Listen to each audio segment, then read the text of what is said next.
Right. So, can you remind me what are telomeres and why it's a problem for DNA replication?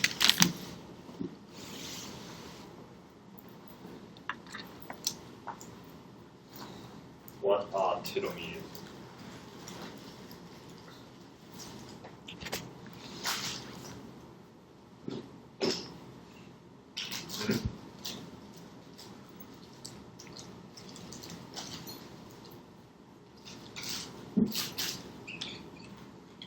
Hello? They belong at the ends of the chromosomes. Yeah, they are at the ends of the chromosomes. Yeah, and then why they are a problem for DNA replication? Because DNA replication occurs on the unidirect, the 5 or the 5-3. From the center end, it goes like unidirectional, but it's on backwards. Yeah, 5 to 3. 5 to 3. Right. And then, yeah, then one of the ones in combination. How did that explain?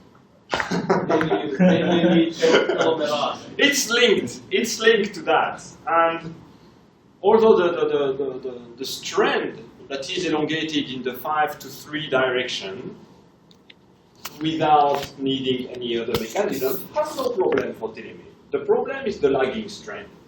Because the lagging strand, when the replication fork proceeds, then DNA replication must occur still in the 5 to 3 prime direction.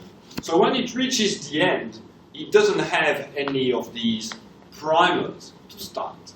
And the problem is that if this continues, at every single round of replication, the chromosome will be shorter and shorter and shorter and shorter. And to prevent that to happen, what has the cell done? Yeah, what does the telomerase do?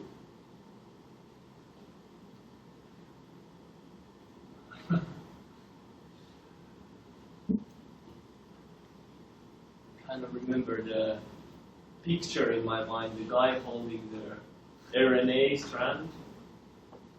Yeah. And then they like extend the like the end of the Yeah, it has a RNA primer. Telomerase has an RNA primer. And why does it need RNA primer? make the end longer. They are much more what was the small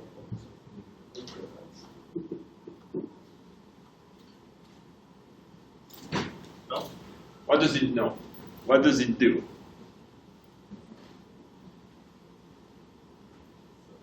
What does it do with the primer?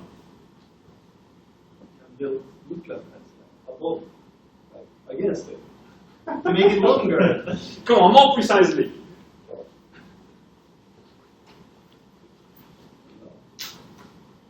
Well, yeah, essentially that's it. It has RNA primer that is actually complementary to the end of the chromosome, to the telomere. So by simply hybridizing it, it actually can directly elongate the telomeres, because this RNA primer is used by the telomerase to use as a template, as a starter to start DNA synthesis and elongate the telomeres. So that's the thing we were at last time, and one part of the chapter needs to be seen, which is, I think, fairly important part, because if this was not happening in our cells, we would never be able to go on a holiday in sunny side locations.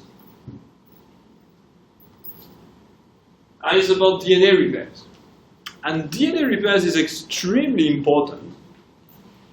Of course, we have mentioned about the fidelity of the DNA polymerase. When DNA is replicated, it's very important to be precise and not to do anything, to do, just synthesize DNA with a lot of mistakes. That would just not do. So we need to have a mechanisms that make sure that the DNA polymerase can copy and synthesize DNA with a high fidelity. But as we speak, my skin cells and some of my cells, they are not really actively divided. Of course, when we grow, yes. In some tissues, like the thymus and other tissue with high cell cycle rate, of course, DNA synthesis happens all the time. But in most of the tissue of grown adults, some cells do not even divide. Okay, like liver cells, they almost never divide. They do a little bit, but normal grown hepatocytes will not much divide. So they won't do DNA synthesis. But still, they must have a mechanism to be able to repair DNA, because DNA always accumulates damage. Even though it's not synthesized, it's not actively replicated, just because of random motions through the molecules in our cells, DNA will break. And some damage will occur that must be repaired. So even though DNA is not replicated, still it can accumulate some damage. And the main thing, maybe my cells are currently, every minute I speak, there is about 1 million of these damages accumulating in my cells. But they are repaired as they occur. And the most common one are these two ones. Depurination, and this is very easy because you get these ribbons there, and then you have the guanine nitrogenous base. And simply what is depurination is that the whole base just goes out. Just simply, this is a hydrolysis reaction, this is spontaneous, and the guanine base goes out, and you are left with only one phosphate. So it's like missing teeth. If you see somebody with missing teeth, it's exactly what it is. It has the phosphate backbone, but just on one location, you have lost a base. So obviously that's a problem for what I will explain later. The other one is deamination. And deamination, this is a little bit different. You are not losing a base, but it's a cytosine that gets modified to uracil. You see, this NH2 is replaced by an oxygen. And that's a problem. That's a problem, obviously, because you have a cytosine that is transformed into uracil. Uracil, it's like thymidine, right? So it will actually change the sequence of the DNA. Here, the sequence will not change, but it's obviously a problem because one pair will be, will not be matched with its complementary. These are spontaneous, they occur all the time, all right? One is very important, this one. It's a thymine dimer. And when you irradiate your cells with UV, as you do in the sun, this is one of the main reasons why we actually get sunburn.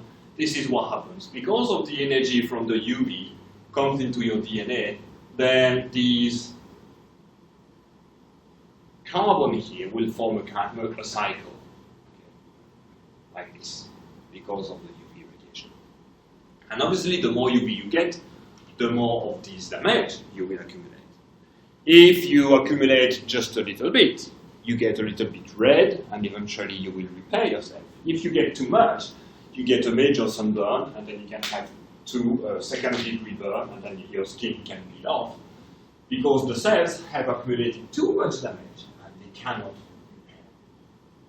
There are people who have a problem because they do not have the enzyme necessary to repair these thymine dimers.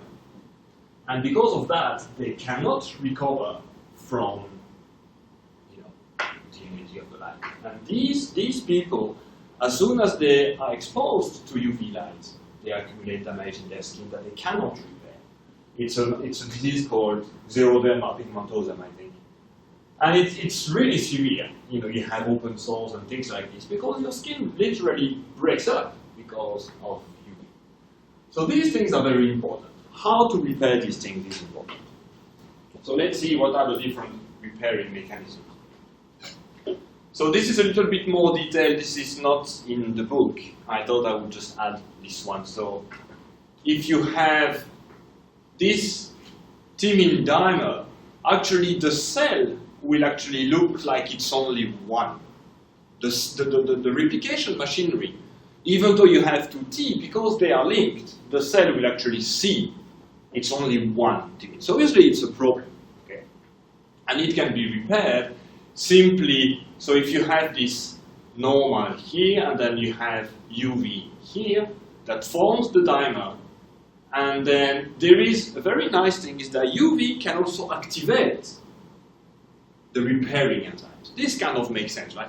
The UV causes damage to your DNA, but the UV can also activate the system that actually restore the original thymine. And then if you have blue light, then this photoactivation repair mechanism is activated, and simply the bond between the two carbon of the thymine dimer will be removed.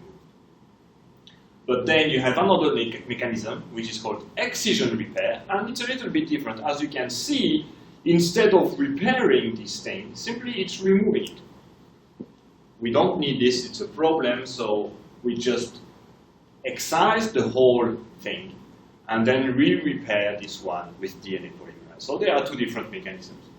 And as you can see what I wrote here, thymidine dimers will cause DNA and RNA polymerase to stop. Okay. They will stop. So that's a problem. DNA polymerase sometimes can continue, but we'll see the dimer like only one nucleotide. So this will cause mutation. Repair of dimer can also cause mutations, especially if the repair machinery is overworked. For example, in case of too much sun. So this is what happens. When you're outside for 10 minutes, nothing much will happen. But if you lie down on the beach for 1 or 2 hours, then you get red, and this means that you have accumulated too much damage. If too much damage by dimers, the cell will just die, flaking skin after sunburn. And of course, these mutations arising from this pyrimidine dimer, they are the primary cause of skin cancer. Because obviously this causes mutation, and when you really have too much, then some of the mutations will not be repaired, and then this will cause cancer. So that's a very big problem. All right. So let's go back to the first two types of DNA damage. Imagine if you have a cytosine that has been deaminated and it transformed into a uracil. This is all right, because once you get DNA replication, the old strand is intact, and the new strand will be synthesized without any problem. So this is unchanged. However, this damaged strand will be used as a template to synthesize this one. So the new synthesized strand, there will be a mutation there. And if it's left like this, then obviously this causes problem. Okay, this is a textbook mutation. And then if you have a depyrinated A, so here you have nothing, you just have the ribose and the phosphate. You have no more base. So if DNA is replicated, again, using this strand as a template, nothing happens. But using this strand as a template, actually, since there is no base, RNA DNA polymerase will do nothing with it. And there will be a deletion. There will be a deletion. So that's a problem if it's not repaired. Cells possess a variety of mechanisms for repairing DNA. Imagine the situation where you have damage on the top strand, whichever damage. Okay. Simply what you can do is excise. It's a little bit too similar to what I showed you with the thymine dimer. You just remove the damaged strand with the nucleotide that is unpaired, and then you are left with a hole that you can repair with a repair DNA polymerase. That is actually the same as the one who fills up the gap after the removal of the RNA primers during DNA replication. It's the same repair DNA polymerase. And then after that, you have added your correct nucleotide that you finally repair with the DNA ligase. So the DNA polymerase that fills the gap after the excision of the wrong nucleotide and the ligase that finally make the link between the new nucleotide and the rest of the chain, they are the same, that actually the same proteins that act during DNA replication. So this is all right. That's okay, but there is a problem. There is a problem.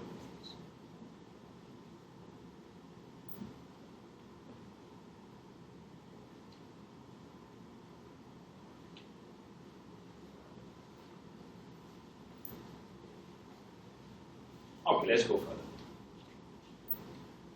A DNA mismatch repair system removes replication errors that escape proofreading. Okay, so I told you that DNA polymerase is high fidelity, but still it can make mistakes. Because of this, it's not zero likelihood. Because it can make mistake, there is another system that makes sure that after DNA polymerase has replicated the DNA, then there is a system that will actually look at the DNA and see if it has correctly been synthesized. So you can see an example of human mistakes, how frequent humans are making mistakes. So maybe if you look at airline luggage system, one lost bag per 150. A professional typist typing at 120 words per minute, one mistake per 250 characters. Just an indication. And then, if you imagine DNA replication with proofreading, you remember this DNA polymerase has two domains. One domain that's actually the polymerase domain, and one domain that is the proofreading. So if the bad nucleotide has been added, DNA polymerase can remove it and put something correct. Okay, that's the proofreading activity. And you can see the fidelity of this system is pretty good. It's about 10 million. One mistake per 10 million. This is pretty nice. But in addition, if you have something called mismatch repair, which is, if you want, it's a reader that follows DNA polymerase and look, is everything correct? Is everything correct? There is a mistake that needs to be repaired. So it's a kind of post-synthesis check. Okay? And with this system, then suddenly the likelihood of making a mistake is much, much lower. Okay? About by a factor of 1,000. So it's pretty good. Okay? It's pretty good. 100, sorry. So, as you can imagine, this system occurs while DNA is synthesized. So you imagine the replication fork with the new strand being synthesized, and the system is following DNA polymerase and making sure that everything is correct. Okay? So here, in this case, you have the parent DNA molecule that is being replicated, and then if you have mistake occurring during the replication of the bottom strand, then instead of putting a C there, there is adenine that has been added. And the top strand is replicated correctly. So obviously nothing is done here. The mismatch repair system will do nothing because it's correct.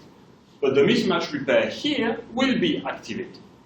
And if it is not activated, then obviously during the next round of DNA replication, this will generate the normal DNA sequence. But without repair, this one will obviously lead to something that cannot be repaired, because this will be used as a template to synthesize a new strand, and it sees adenine, it will put a thing in there. So before this occurs, it must be repaired, right? It must be repaired. And simply mismatch repair occurs after a mistake has been made by the DNA polymerase and repaired it. That's easy. And then I go back to my question. There is, especially in this case, that's a problem. The question of the previous that I gave you on the previous slide is pretty easy to understand. So I told you there is something that is a little bit wrong here. Okay? It's not wrong, it's correct, but there is something that needs to be discussed, especially for this one. Especially for this one. So let's focus on this one because it's more difficult. So what's the problem here? What's the problem? So I tell you, if DNA polymerase has made a mistake and has misread one of the nucleotides and added the wrong nucleotide, and then the DNA mismatch repair comes and say, oh, there is a mistake. I should repair this thing. Looking at this figure, it seems really nice. It's very easy, but it's not that easy. Why?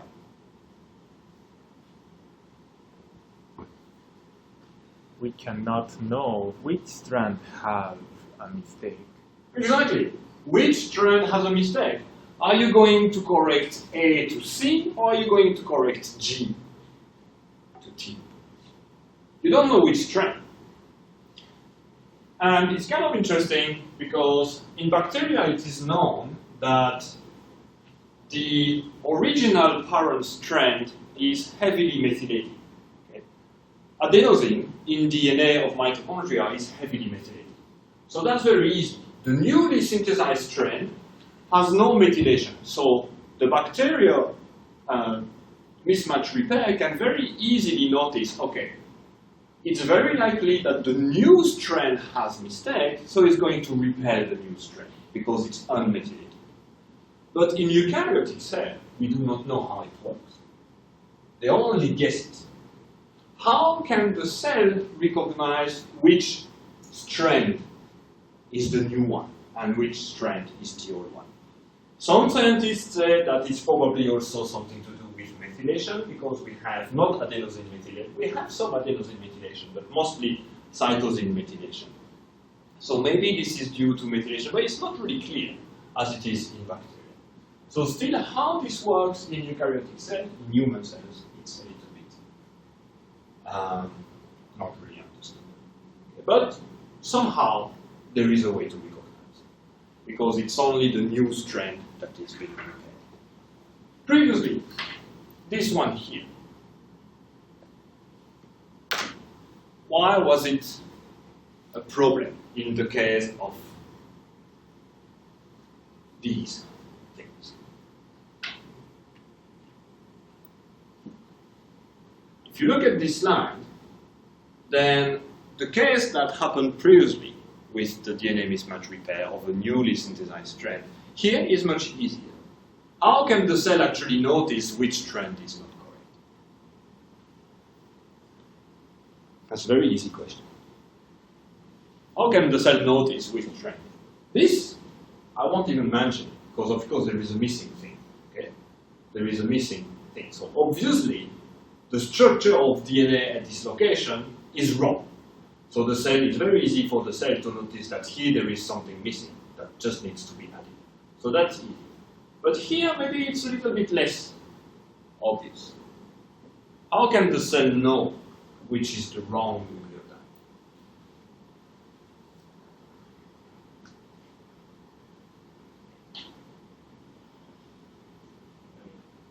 In that case, it's a U. Then that's not what. Okay, so come again. One side of an RNA, right? Yeah, so that's DNA. So the cell also will recognize, hey, there is a uracil there, that's a problem. So very easily the cell can notice that this should not happen in DNA, so it can remove the wrong nucleotide. Okay, very simply. And that's one of the reasons why it is believed that DNA took over as a keeper of genetic information, because it is much easier to repair such mistakes. If this happened in RNA, but these also happen in RNA, okay? But if this was happening in RNA, then how do you make the difference between the mutated one and the intact? There is no way. But here, because it's in DNA, then it's easy to say, okay, uracil is wrong. Okay. All right.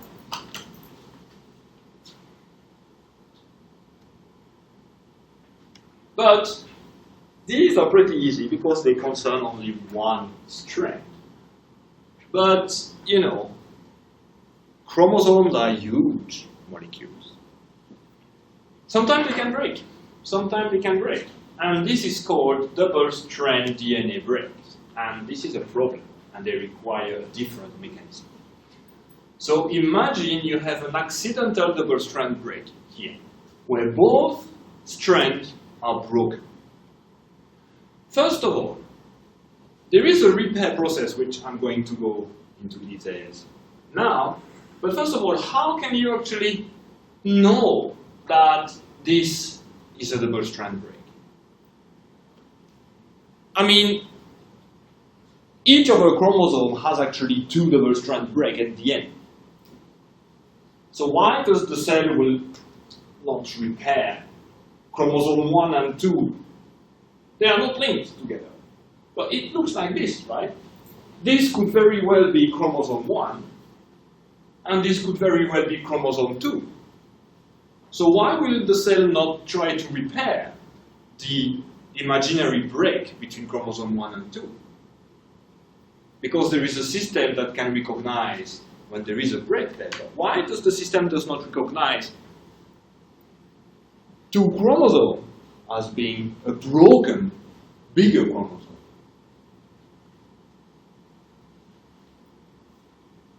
Because chromosomes have telomeres at the end. Exactly. So now that's the purpose of the telomeres. Because telomeres have a specific sequence, the cell can really easily recognize, all right, I should not try to repair this thing because it's not a broken chromosome, right? Okay. So there are two systems of repairing this. One is quick and dirty, and the other one is high fidelity repair mechanism, but it takes a little bit more time. So the quick and dirty is this one. It's called non-homologous end joining. So if you have an accidental double strand break here, then the cellular machinery will recognize that there is a break, and the end of each fragment will be digested by a nuclease, okay, to make sure that there is no mistake there. So it will degrade the DNA around here, and then the two fragments will just be joined like that. That's very easy, and that's very quick. The problem is this system frequently leaves insertions or deletions, which in biology is not written anywhere in your book. And you may have heard, if some of you have some sort of biotechnology courses. Is it really happening? Yeah. Is it really happening in our body? Yeah. Oh yeah. I'm using this almost every day in the lab, this system. These insertion deletions after the non-homologous end joining is called indent insertion deletions. This is really happening. This is really happening. So, obviously it's a problem, because if this happens too much, then you have too many mutations. The other way to repair, it's much more precise. It's called homologous recombination, and this is something that has been around for a long time. Bacteria have it. All organisms have it. So it's a very ancient repair mechanism. But this necessitates that after your double strand break, you must have a donor DNA fragment. You must have an intact DNA fragment with the same sequence that can be used as a template to repair the broken double helix. So you can see this is drawn here. This is a donor DNA fragment that can be used to repair this double strand. And because you have an intact DNA fragment that can be used as a template for repairing, then this will not cause mistakes. So it's much higher fidelity. Sorry, like that stupid question. No stupid question. Where do we get the templates? Sorry. That's a very good question. I'll come to this in a minute. Very good question. Where do you get it? Yeah, where do you get it? Homologous recombination can flawlessly repair DNA double strand breaks. So let's see a little bit in more details how it happens. So you imagine, where does it come from? I'll come to it later. But you imagine you have a double strand break here, and then you have an existing DNA double helix that is close by. Then you would have nuclease that will actually digest the 5' end of each fragment here.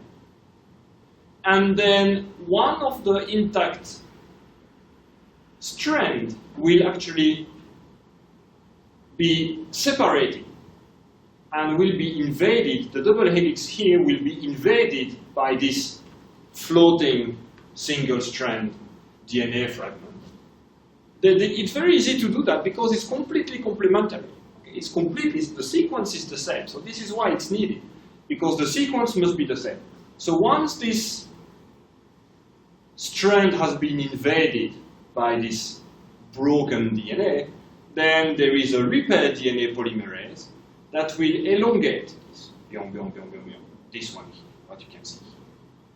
And there is a system that recognizes that it will not continue. It will stop until somehow this has joined the same sequence as this one.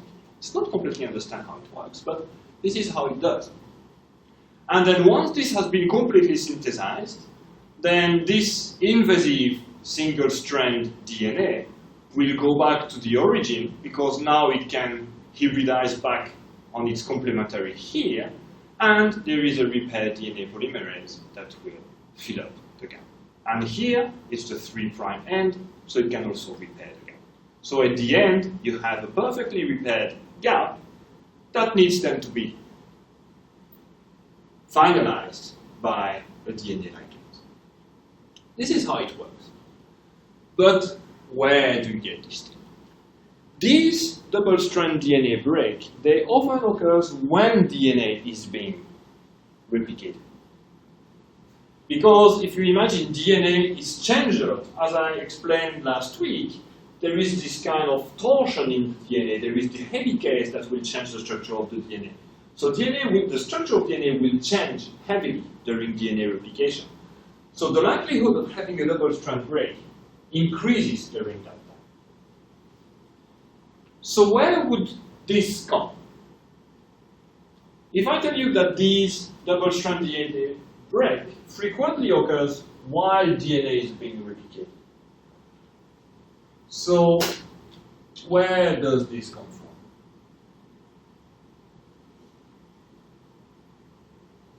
It should be available. It should not be in a different cell. Right? Different cell is not possible. It has to be in the same cell. So where will this come from? While DNA is being replicated.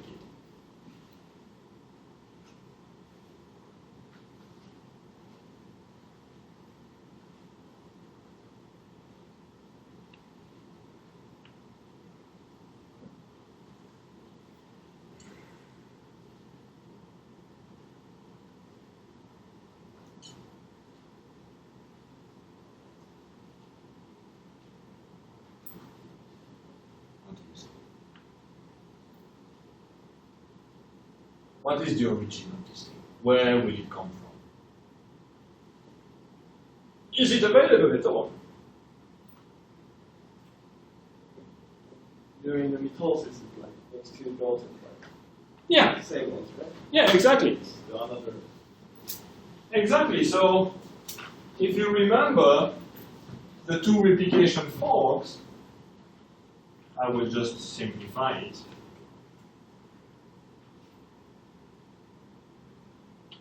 So that's the new strand being made. That is just readily available, very close to each other. So if this breaks, then this can be repaired using this fragment. So they are very close to each other. But sometimes they happen in without DNA replication. They can happen. Even though DNA is not being replicated, some chromosome can break. And in this case, how can this occur? How can this occur? Because if there is no DNA replication going on, then you can imagine a chromosome. You can imagine a chromosome just being like this. There is no replication fork, so where is the donor DNA that can be used as a template for homologous recombination? Where is the donor DNA?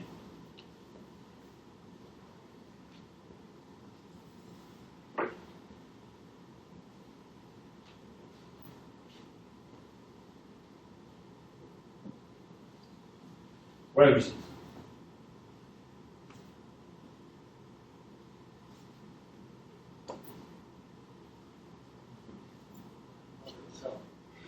No, not all the cell. Although you never know, maybe in the future somebody will actually show that yes, this can actually happen, but you never know. So far, no. It's in one single cell. There must be a donor DNA molecule who can be used.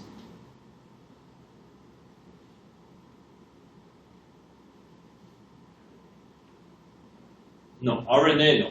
RNA cannot be used.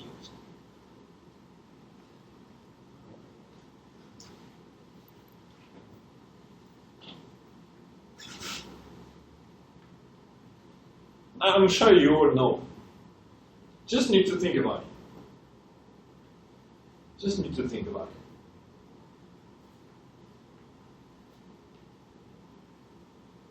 This is the kind of question that if I say the answer, you go, yeah.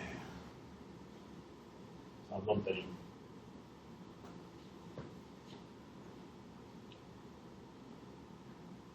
Think about yourself. Don't think about bacteria or anything. Think about yourself. Or mouse cells for that.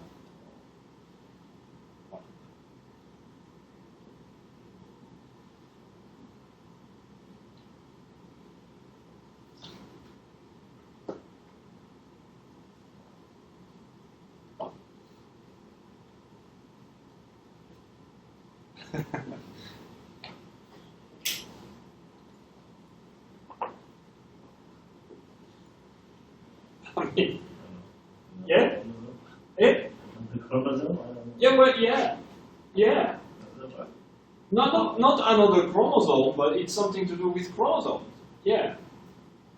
So you go in the right direction. Of course, the chromosome 1 is a different sequence from chromosome 2, so the chromosome 2 cannot be used as a donor DNA molecule for the chromosome 1. But, what?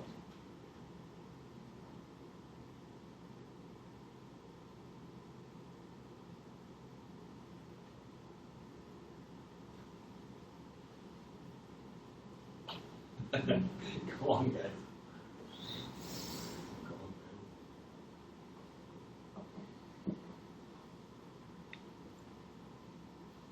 Yeah, we have chromosome pair. Yeah. We are diploid organisms, so for each chromosome, we have two pairs. We have two chromosome 1, two chromosome 2, two chromosome 3, one from your mom and one from your dad. And they can be used to repair each other. And this explains why it's great to actually have two chromosomes, because it means that if you have some mutation or something, they can be corrected because of the existence of these two copies. Now, your mother's chromosome and your father's chromosome, they are not exactly the same sequence, but the sequence that matter will be the same. Okay? The sequence that matter, the sequence that are very important for the function of proteins and stuff like that, will be the same. So they can be used to repair each other. Okay. So think about this one. And who has heard about CRISPR-Cas9? It's one of the kind of very new technique. Well, it's only 2 or 3 years, but there is a lot of stuff has been done. Have you heard about CRISPR-Cas9? Yeah, I heard about just the name. Okay. I want to know. So CRISPR-Cas9 is something that has been identified in some bacteria. And I forgot what CRISPR means. It's a mouthful, so let's just go with CRISPR-Cas9 at the moment. CRISPR-Cas9, it's a nuclease. It's a protein that makes double-strand break. Okay. So if you have a fragment of DNA, and then you have the protein CRISPR-Cas9, it can actually cut. It can make a double-strand DNA break. But in addition, what makes it so revolutionary in biology is that this protein has something called, where are the blue markers? On the left row. Eh? Oh, there. Thank you. It has a guide arm. So inside the active site of this enzyme, there is a fragment of RNA, whatever the structure, that is complementary to one of the strands of the DNA where the CRISPR-Cas9 cuts. And this is the constant sequence. It's part of the structure, but you can change the sequence here. You can change the complementary sequence, and then what advantage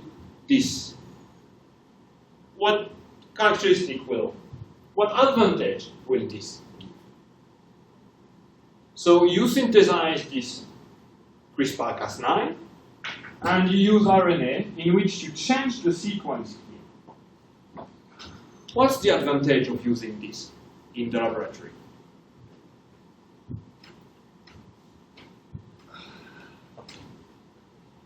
We can cut parts of the one, right? We can cut DNA wherever we want. Okay, you want to cut inside gene A, you just need to take a good sequence in gene A that corresponds to a good target site, and then you synthesize this RNA with the gene A sequence. This is only 20 base pairs. This is only 20 nucleotides, very, very short, very short. So you make CRISPR-Cas9, you make this RNA with a specific sequence, and this is just, you put this in the cell, and CRISPR-Cas9 will just break the DNA at this specific location. If you only do that, what will happen?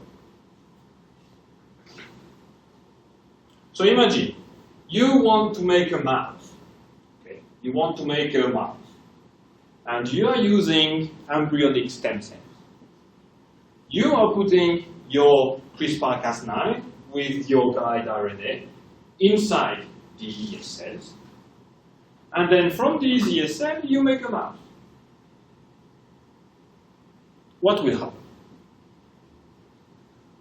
If you only do that, only guide RNA, CRISPR-Cas9 nuclease, you transfect that in your ES cells, you obviously select which ES cells have been mutated, and you make a mouse with it. What kind of mutation will happen? What would you expect the mutation to be? Remember what I just told you earlier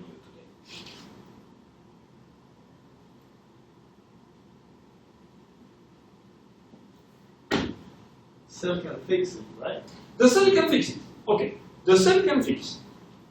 So there will be a double-stranded after the Cas9 nuclease has been directed. You will have a double-strand DNA break. Obviously, the cell will repair it. What do you think will be the way by which this will be repaired?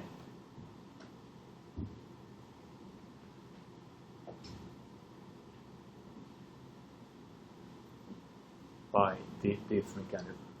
By this mechanism. That's interesting. Yes. Of course, we are talking about single cell, okay? One cell will have a given mutation. The next cell will have a different mutation because you have a lot of cells and you put these into many different cells. So some cells will repair this double-strand DNA break using this mechanism. And then after you put this in the cell, you take the cell of interest, you check the DNA, and there is no mutation. So this is not good. Some cells will not use this mechanism. Some cells will use the non-homologous end joining mechanism. And what they will have? What would you expect? Cells that have not used the homologous recombination system to repair the double-strand DNA break. Instead, they use the non-homologous end joining mechanism. So what would you expect? The sequence near guide RNA will be deleted. Exactly. Some cells will be normal, but some cells did not repair this correctly. There are some deletions or there are some insertions of base. So they will have a mutation there. Okay. It's a random mutation, completely at random. For almost every single cell, the mutation that is put here will be different. The sequence will be slightly different. The amount and the nature of nucleotides that will be removed or inserted at this location will be different. This is perfect if you want to make a knockout mouse. A knockout mouse means a mouse that has lost a gene. For example, you want to mutate gene A so that the gene A doesn't make the protein of interest. Okay. That's knockout. You have a gene, but the sequence is different, so there is no functional protein that is made from. Why is this good? Why is this good for a knockout? Even though you have random mutations, so you cannot really control the type of mutations you are doing, why is it still good to make a knockout mouse? Because it deletes the gene, so the mutated protein, it is confident that mutated protein has no side effect. Yeah. So the amount of nucleotides that are inserted or deleted is very small. Well, most of the time it's very small. 1, 2, 3, 4, 5, sometimes 43, sometimes 100. But most of the time, this will actually cause the protein to be completely interrupted. And if you do this mutation in the very early part of your gene, at the beginning of the coding sequence, the sequence that codes for the protein, then no functional protein will be made, okay, because the sequence will be different. Now, what if you are not interested in doing just that? You want maybe to have a specific sequence. You want to change the sequence, but you want to control the sequence you have after. How could you do? For example, typically what you might want to do, you want to make a fusion between a protein that is coded in the DNA of the cell and GFP, or luciferase. Okay, so you make a fusion. How could you do that? Making a fusion means that if you have a gene of interest, and I will not include intron and exon or whatever, but imagine this is your gene of interest. And making a fusion means that this is the 3' end of your gene. You are going to put directly after another protein. And it's usually a marker like GFP, green fluorescent protein. So that your mouse of interest will actually have a fusion between this protein A and GFP. So which means that the expression of GFP will be the same as the expression of A. They will always be together. They are bound protein. So how can you do that? Because I told you this system is great, but you make random mutations. So the likelihood of at random getting the GFP sequence is 0. No, it's not 0, but it's highly, highly unlikely. So how can you make sure that you get?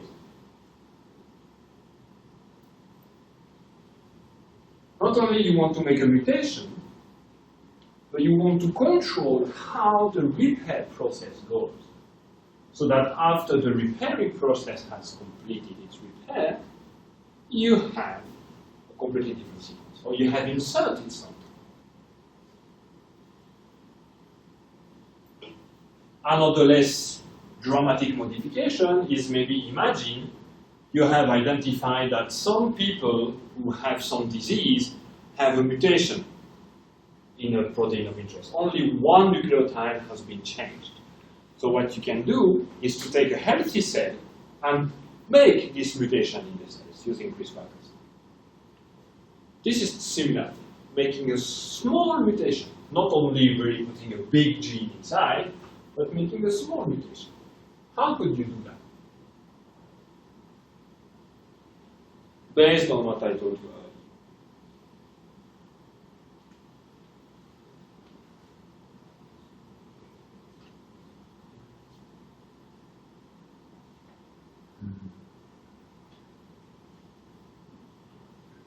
How could you do it? Okay, maybe I should explain how we are actually doing this. How we actually force the cell, because Cas9 nucleases, they do not exist in cells. If you are studying mammalian cells, they don't have Cas9. So you must force the mammalian cell to express Cas9. And how you can do that?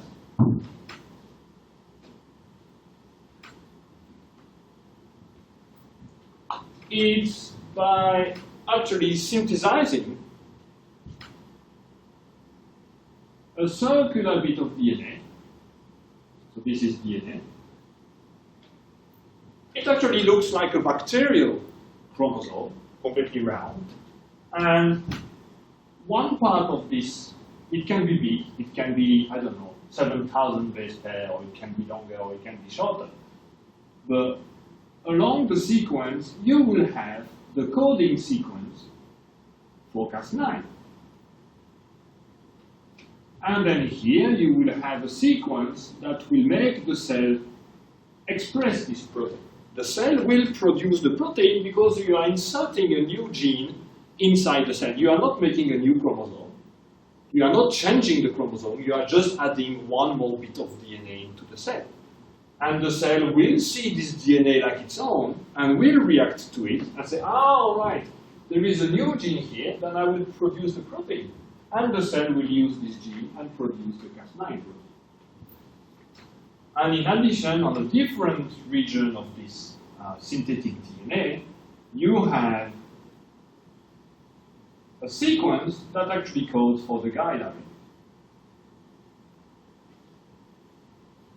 And here you will have a sequence that will promote the cell to actually make this guide RNA.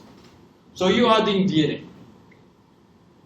You are inserting into the cell a new fragment of DNA that has a coding sequence for Cas9 nuclease, and that has a sequence for the expression of the guide RNA. That's how you do. That's how you do. Of course, you can directly inject the protein. You can also do that. But it's a little bit more demanding. This is much easier. Just make this bit of DNA and then inject the DNA into the cell. And the cell will read this DNA just like it reads its own DNA. But if you only do that, then the cell will only express Cas9, will express the guide RNA, Cas9 will bind to its guide RNA, and will make a random mutation, as I told you before. So what else is needed if you want to control the mutation you want to make? Where you want to do it, that's already resolved, because you have the guide RNA. So the location of the mutation is already controlled. But what if you want to control the mutation? What would you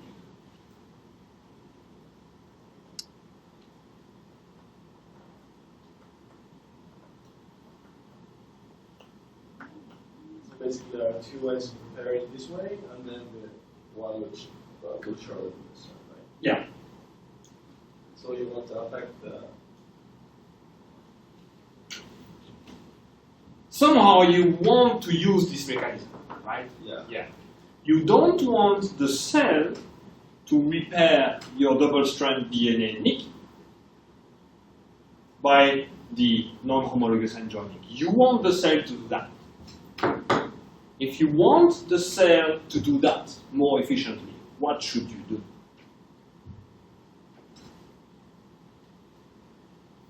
Remember, in this case of this GFP business, there is no GFP in the cell. So you cannot wait until the cell uses another chromosome. If the cell uses its own chromosome to repair the double-strand DNA break, you will have no mutation. So what should you do?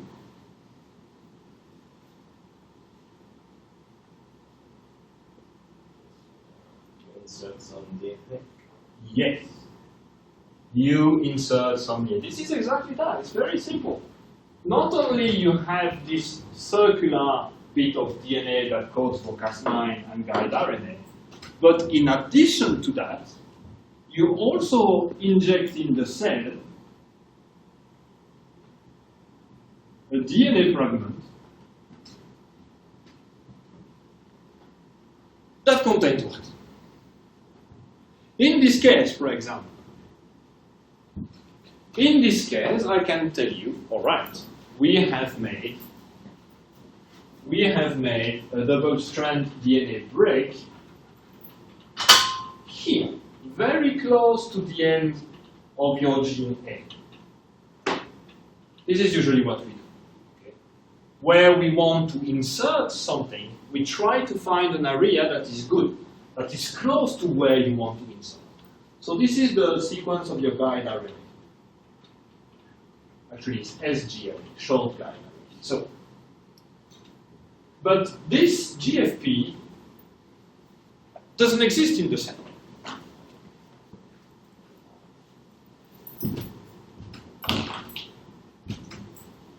So what would be the sequence of this fragment of DNA you put in the cell, together with your circular bit of DNA?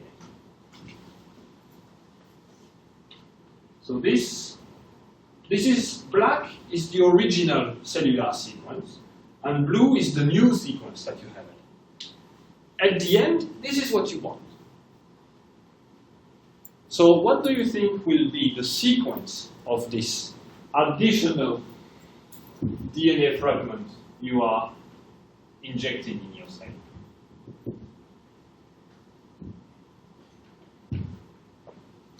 Thinking about the homologous, the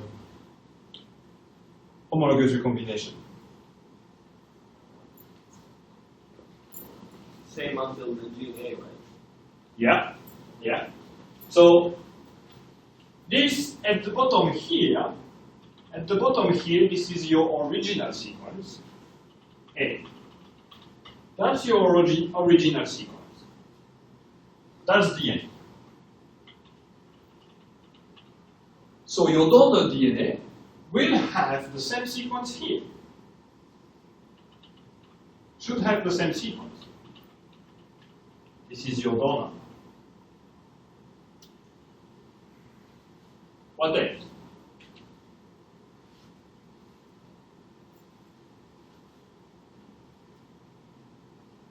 If your donor DNA is like this, then what you do, you will make a double-strand DNA break here, and the cell will use this to repair, and you have no mutation. So what should you do?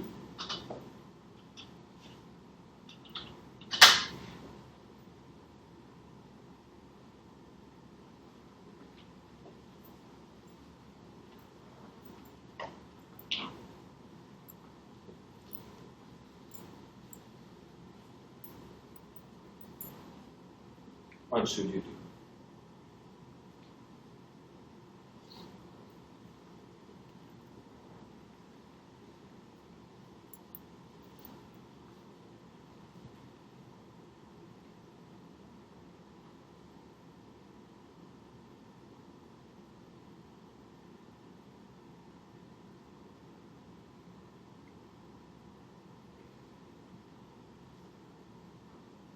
adding the wanted sequence. Okay, that's correct.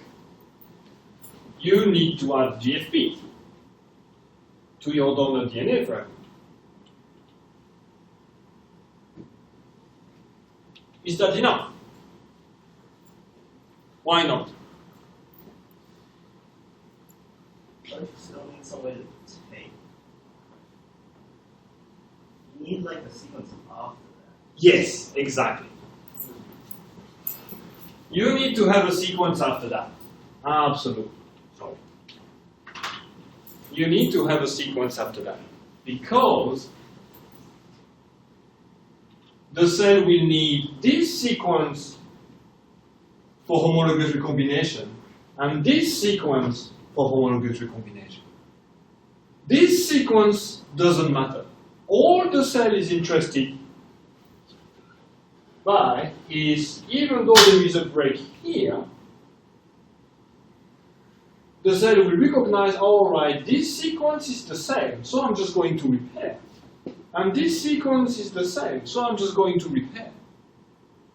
It will insert DNA, but this doesn't matter, because the only thing that matters is the sequence that is the same on both ends of the double-strand DNA.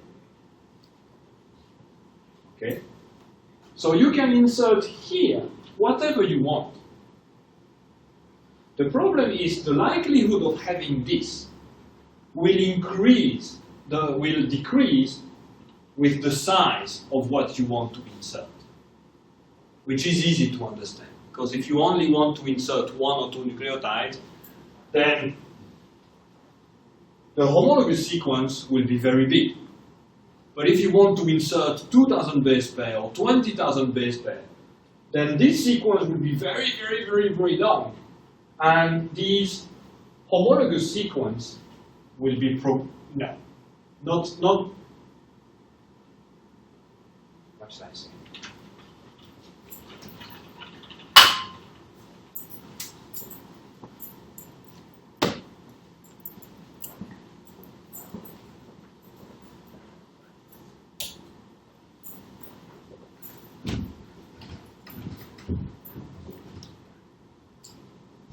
That's your break. That's your break here. Okay? So the next step is that you've made a hole here. Then you come with a donor DNA fragment. Ideally, that should be like this. This is the homologous section that can be used for repair. And this is whatever you want to add. But if this is very big, it will, how should I say?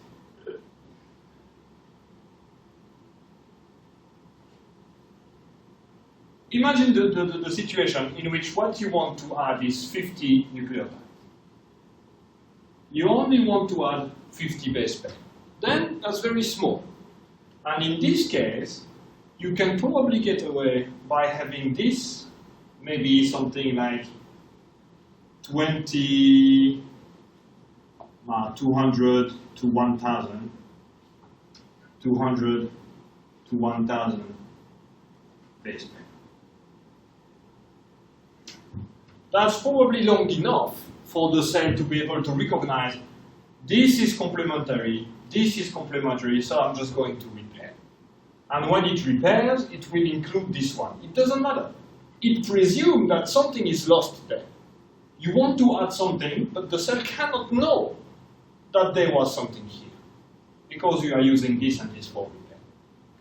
So the cell will just assume, all right, so originally here, there was something like this, so I'm just going to insert it. But what if you want to add, say, 5,000 base pair? If you want to add 5,000 base pair, what should you do? What should you do? Yes. If you want to add a big sequence, it means that these are called, by the way, 5' arm, and the 3' arm, they should be much longer. These should be actually longer than what you want to insert to promote the homologous recombination system. So I can imagine if you want to put 5,000, it should be probably here at least 5,000 as well.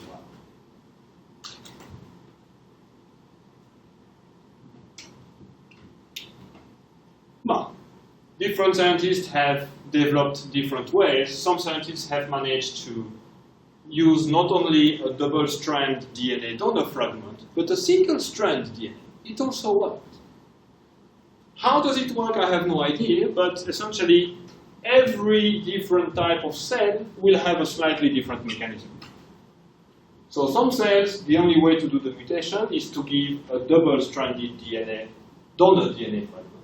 But some cells will be okay with a single-stranded DNA. So it really depends. So anyway, this is just to illustrate the power of CRISPR-Cas9.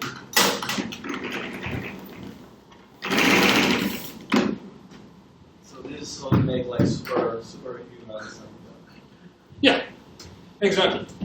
Exactly. So this is why it's such a big problem, because it's so easy to make mutations, and in any organisms, before CRISPR-Cas9,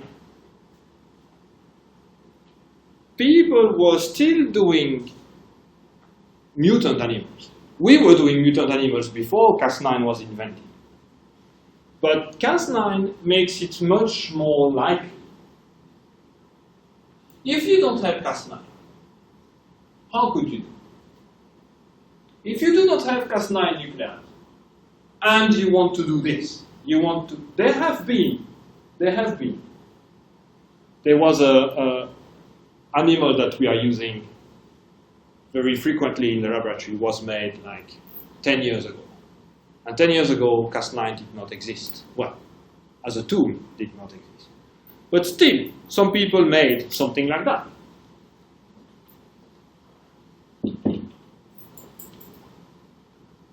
How could they? Without Cas9, how could they do? Do you have any idea?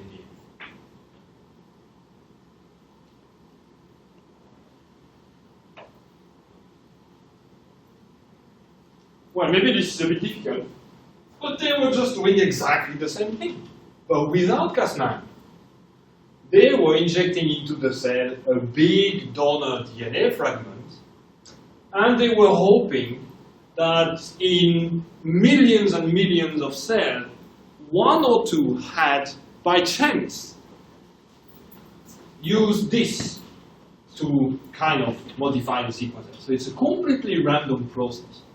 Highly unlikely.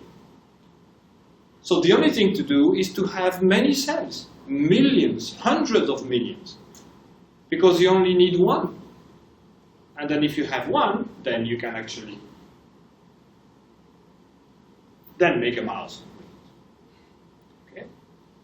It just became much more likely to do that because you are making a double-strand DNA break where you want. And this promotes this kind of mechanism, which make it more.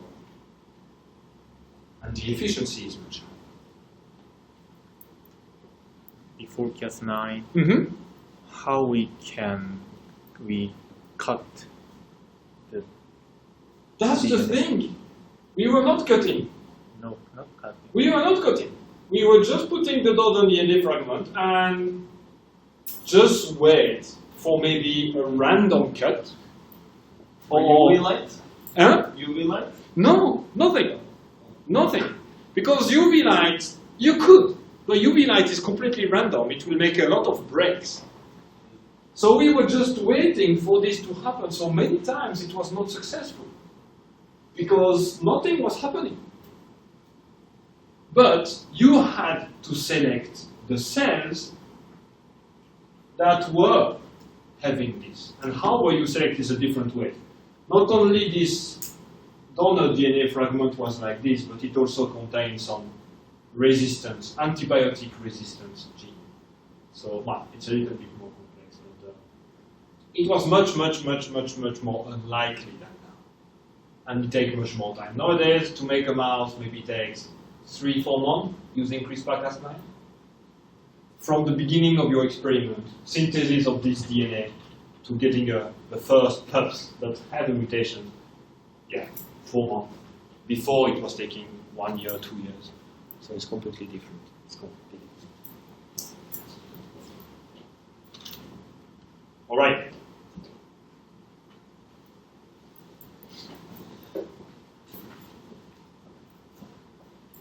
I don't have my watch, so if you can tell me when the time is up, please. Oh yeah! We still have 15 minutes. All right, okay, so that's the thing. Failure to repair DNA damage can have severe consequences for a cell or organism, of course. You can see here only one single nucleotide change. This is beta globin gene. And as I said many times, beta globin is important for hemoglobin. Okay? And this is normal red blood cells, very nicely shaped, without nucleus. Okay? They don't have nucleus, these cells. And if you have only one single point mutation in your beta globin gene, you have something called sickle cell anemia. And because these cells somehow, the scientist who kind of discovered this disease, he thought this looked like a sickle. Well, maybe, but that's the name of the disease. It's a sickle cell anemia. And this globin is not so efficient at transporting oxygen. So this is why they suffer from anemia. But I don't know if you know, these patients, they are a little bit sick. It's not, they will not die for it. They can get some treatment. But they have an advantage compared to normal, to non-sickle cell anemia sufferers. What's the advantage these people have?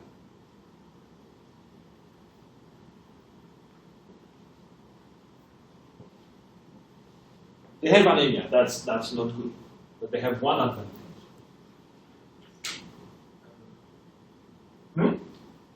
Resistance to malaria, right? Resistance to malaria, yeah. Because the malaria parasite has some stage in its life where it needs red blood cells. When the red blood cells are misshapen like that, the malaria parasite cannot reproduce. And so therefore these people are resistant to malaria. But this illustrates the effect of one single point mutation. Okay, so this is why it's important to make sure that you have all sorts of systems that can repair these mistakes. And this is also an example that, yes, it's efficient, but it's not perfect. And the x-axis shows age. This is human.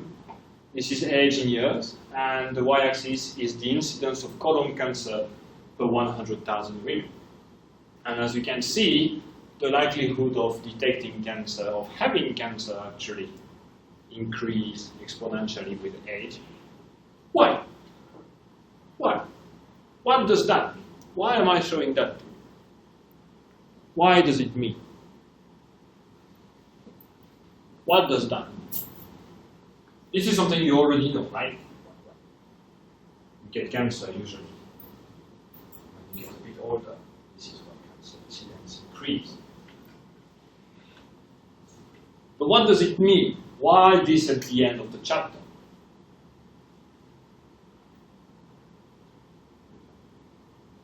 Well, maybe like, as you got older, you got more mutations, right? There's no way to fix mutations. Yeah, but that's the thing. So you accumulate mutation. Even though all this machinery is high fidelity, you accumulate some mutation. And some of the mutations you get, they will be completely harmless. But some of the mutation you get will cause cancer. But it takes time to get unlucky. Okay? It takes time. And it's only after you have accumulated so many mutations in your development that then you can actually get cancer. Okay, so this is what it is.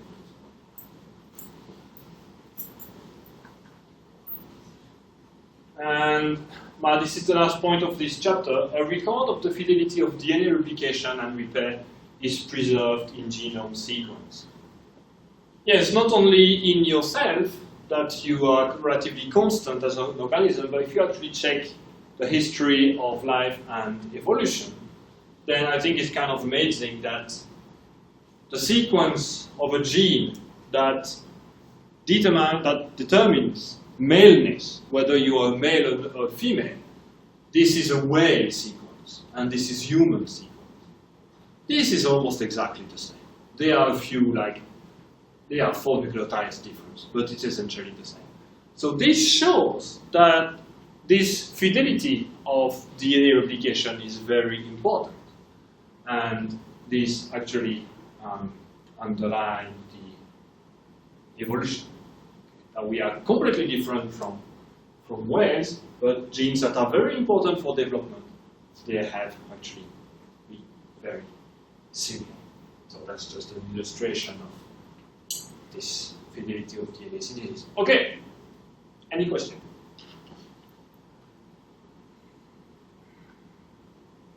No? No question. All right, question? So I put, this is the last chapter that we will see together this semester. And I'll just briefly start.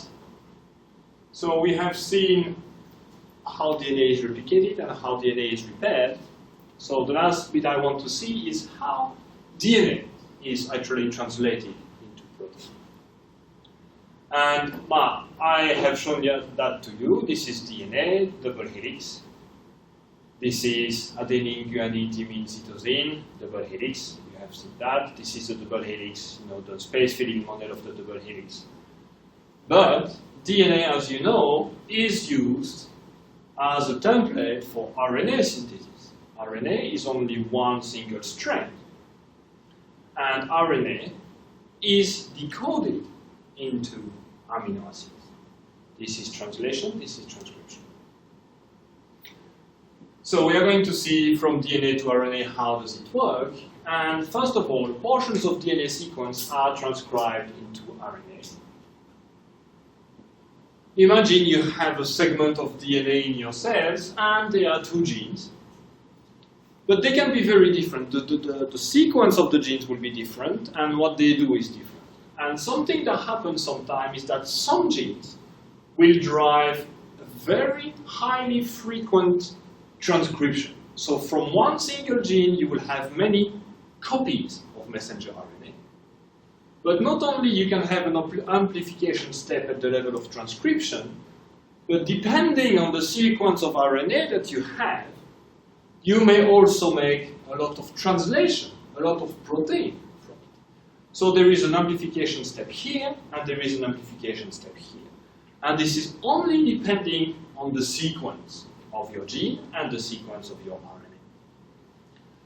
If we take a gene B, it may be completely different. There will be a very, very weak transcriptional activity of this gene, and there will be a weak amplification at the level of translation. So in the end, the amount of protein you make from one gene might be completely different from the amount of protein you make from a different gene. Right? This is usually what you see when you see RNA. So you have the same backbone as you have for DNA, but here you have OH. It's not deoxyribose. Okay. There is a hydroxyl here. And in addition, you have cytosine, you have adenine, but instead of having thymine, you have uracil. This you know already. So instead of having thymine, you have uracil. And the only difference between thymine and uracil is thymine has a methyl here, and uracil doesn't have. All right. But uracil, just like thymine, can do exactly the same association with adenine. Exactly the same. So the base pairing is not altered. And something that I wanted to say is that very often when people show RNA, they show you RNA as a kind of a noodle, single strand noodle. Actually, it's not correct.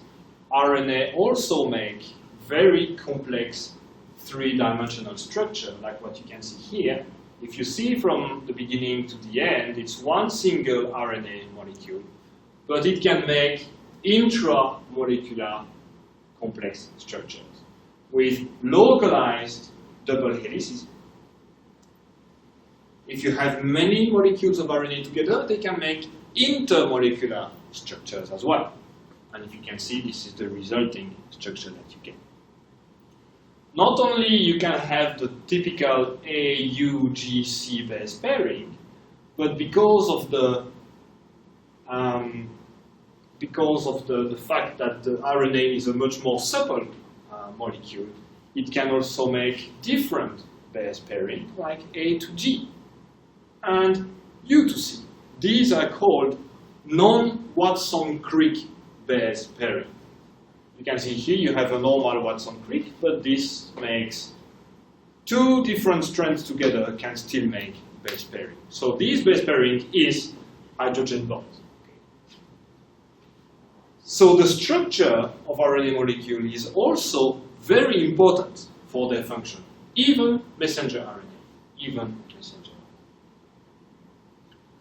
Well, this I will not play because it only shows that the dimension of the helix, as you can see here, it's a little bit different from DNA helix.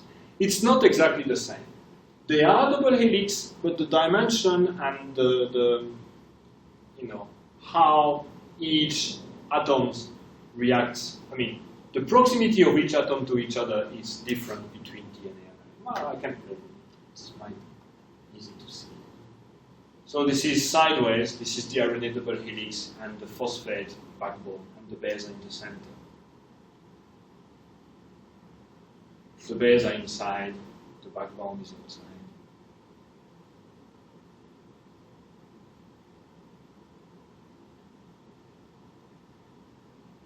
You can see this is RNA and this is DNA. So you can see it's a little bit different. There is no space like this in DNA. It's a much tighter double helix. And in DNA you have a major groove and a minor groove.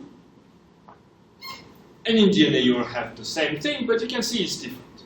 The structure is a little bit different. It's a double helix, but it's a little bit different. Okay. And that's it. That's it for today. Okay, I think it's enough.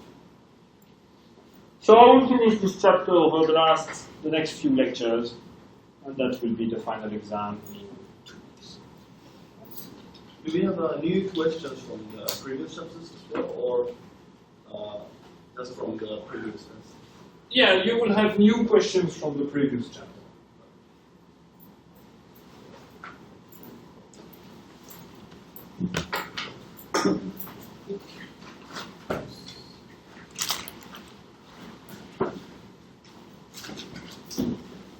See you next week. Bye-bye. Bye-bye.